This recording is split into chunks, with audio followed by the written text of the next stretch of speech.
एक बार एक भिखारी अपने जीवन से परेशान हो चुका था, क्योंकि उसे अपने जीवन को चलाने के लिए भीख मांगना पड़ता था। उसे हर एक चीज के लिए भीख मांगना पड़ता था। इसी बात को लेकर वह बहुत दुखी रहता था और दिन भर यही सोचता कि उसकी जीवन में बदलाव कैसे आएगा। यह सोचकर वह निराश हो जाता।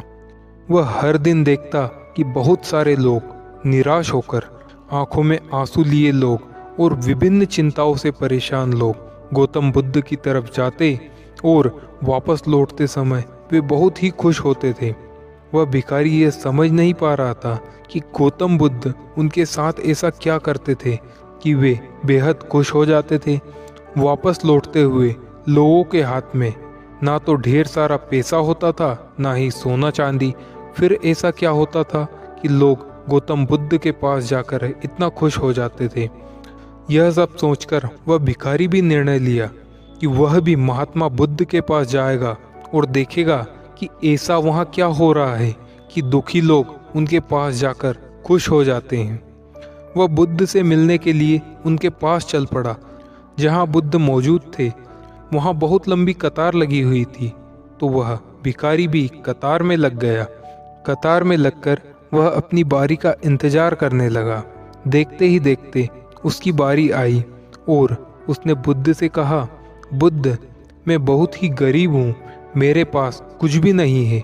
मुझे अपना जीवन चलाने के लिए दूसरों से भीख मांगनी पड़ती है। अब आप ही बताइए कि मैं अपने जीवन को कैसे बेहतर कर सकता हूँ।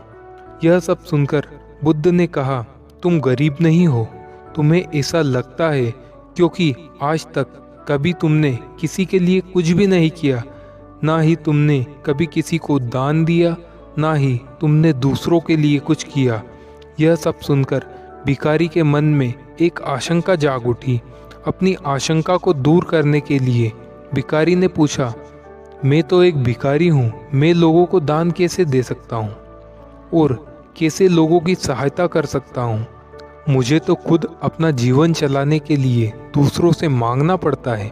यह सब सुनने के बाद गौतम बुद्ध थोड़ी देर चुप रहे और फिर उसे बोले, तुम्हारे पास हाथ है जिससे तुम लोगों की सेवा कर सकते हो और दूसरों का भला कर सकते हो।